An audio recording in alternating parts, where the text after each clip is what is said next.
नमस्कार, मैं हूँ वैशाली शेट्टी। आप देख रहे हैं 24 न्यूज। आइए नजर डालते हैं देश और दुनिया की 25 बड़ी खबरों पर।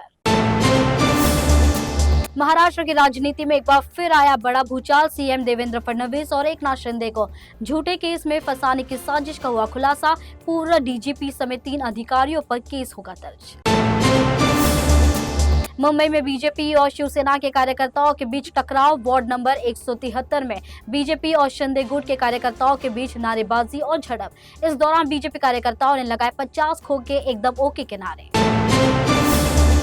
पुणे के पिंपरी चिंचवड में चुनाव प्रचार के दौरान शरद पवार का परिवार दिखा एक साथ। सुप्रिया सुले और अजित पवार ने एक साथ पुणे के विकास के लिए जारी किया संयुक्त घोषणा पत्र। उद्धव ठाकरे ने महायुति सरकार पर बोला जोरदार हमला। सीएम फडणवीस को चुनौती देते हुए अपनी पहचान को मराठी, हिंदू और देशभक्त के संगम के रूप में किया परिभाषित। मुंबई मेयर और हिंदी थोपने की राजनीति पर अपनाया कड़ा रुख। मुंबई के कुर्ला में 5 महीने से लापता 20 साल के युवक की हत्या का हुआ सनसनीखेज खुलासा। पैसों के विवाद में युवक को मीठी नदी में धक्का देकर कर दी गई हत्या। मामले में एक आरोपी गिरफ्तार, जबकि शव की तलाश जारी। मुंबई सेंट्रल रेलवे लाइन को मेट्रो लाइन 3 से सीधे जोड़ने के लिए पश्चिम रेलवे ने पैदल सबवे का सर्वे किया शुरू। यात्रियों को ट्रैफिक से मिलेगी बड़ी राहत। भूमिगत सबवे और पैदल सुरंगें भविष्य की बनती जा रही है जरूरत। 11 जनवरी को सेंट्रल रेलवे की मुख्य और ट्रांस हार्बर लाइनों पर रहेगा मेगा ब्लॉक। आवश्यक इंजीनियरिंग और रखरखाव कार्यों के लिए ये ब्लॉक लिया गया है, जिसके कारण कई लोकल ट्रेनों का बदला जाएगा रूट, उन्हें किया जाएगा रद्द या कुछ समय के लिए रखा जाएगा बंद। कांदिवली बोरीवली सेक्शन पर अंतिम चरण के कार्य के लिए पश्चिम रेलवे लाइन पर मेगा ब्लॉक। 10 और 11 जनवरी के बीच 254 लोकल ट्रेनें रहेंगी रद्द। आगामी नासिक से हंसता कुंभ मेले के दौरान श्रद्धालुओं की सुरक्षा के लिए रेलवे ने बनाया सुपर प्लान। मनमाड़ में तैनात हुआ पटरियों पर दौड़ता अत्याधुनिक संचालित दुर्घटना राहत ट्रेन। आपात स्थिति में मनमाड़ से तुरंत रवाना होगी ट्रेन। 18 जनवरी को आयोजित होने वाले 21वीं टाटा मुंबई मैराथन में 69,000 से अधिक धावक लेंगे हिस्सा। इनमें 65,400 से अधिक प्रतियोगी प्रत्यक्ष रूप से और 3,700 से अधिक वर्चुअल के जरिए होंगे शामिल। पर्यटन और मुंबई की अर्थव्यवस्था को मिलेगी मजबूती। एरंगर मेले में आने वाले श्रद्धालुओं की सुविधा के लिए बेस चलाएगी 57 एक्स्ट्रा बसें। मलाड स्टेशन, मारवे और मड़ जेट्टी से सुबह 6 से रात 10 बजे तक सेवा रहेगी उपलब्ध। जनवरी के दूसरे रविवार को एरंगर यात्रा होती है आयोजित। बदलापुर में लोकल ट्रेन के अंदर जाने के लिए यात्रियों की लंबी लगी कतारें। लोकल ट्रेन के प्रथम श्रेणी के डिब्बे में यात्रियों ने ट्रेन पर बैठने के लिए धैर्यपूर्वक अपनी बारी का किया इंतजार। वायरल वीडियो ने इंटरनेट पर लोगों को किया स्तब्ध।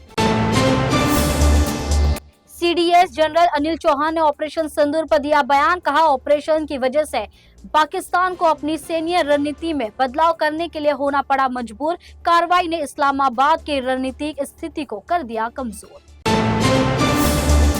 10 से 12 जनवरी तक गुजरात के दौरे पर रहेंगे पीएम मोदी। इस दौरान वे सोमनाथ में आध्यात्मिक कार्यक्रमों, राजकोट में औद्योगिक समिट और अहमदाबाद में मेट्रो का करेंगे उद्घाटन। साथ ही विशाल जनसभा को करेंगे संबोधित। कानपुर गैंगरेप मामले में बड़ा एक्शन। फरार आरोपी दरोगा पर 50,000 का इनाम घोषित। पुलिस की 4 टीमें आरोपी की तलाश में जुटे। प्रदेश के अलग अलग ठिकानों पर पुलिस कर रही है छापेमारी। लालू यादव की बेटी रोहिणी आचार्य ने किसी का नाम लिए बिना सोशल मीडिया पर पोस्ट किया शेयर। भाई तेजस्वी यादव पर साधा निशाना। कहा, महान विरासत मिटाने के लिए अपने ही काफी। अहंकार हावी हो जाता है तो व्यक्ति की सोच हो जाती है विनाशकारी। मेरठ में दलित महिला की हत्या को लेकर बवाल थमने का नाम नहीं ले रहा है। पीड़ित के परिवार से मिलने पहुंचे सपा के नेताओं को पुलिस ने मेरठ के काशी टोल प्लाजा पर रोका, जिसके बाद धरने पर बैठ गए सपा के नेता। सीएम योगी ने संगम में लगाई डुबकी। सीएम के साथ मंत्री स्वतंत्र देव सिंह और नंदगोपाल नंदी ने संगम में किया स्नान। उसके बाद सीएम ने मंत्रियों और साधु संतों के साथ की बोटिंग। लेटे हुए हनुमान जी मंदिर में किया दर्शन पूजन। तुर्कमान गेट हिंसा मामले में 13वें आरोपी को दिल्ली पुलिस ने किया गिरफ्तार। आरोपी का नाम है इमरान। दिल्ली पुलिस लगातार फरार आरोपियों की गिरफ्तारी के लिए दे रही है दबिश। दिल्ली पुलिस ने एफआईआर में हत्या के प्रयास की भी जोड़ दी है धारा।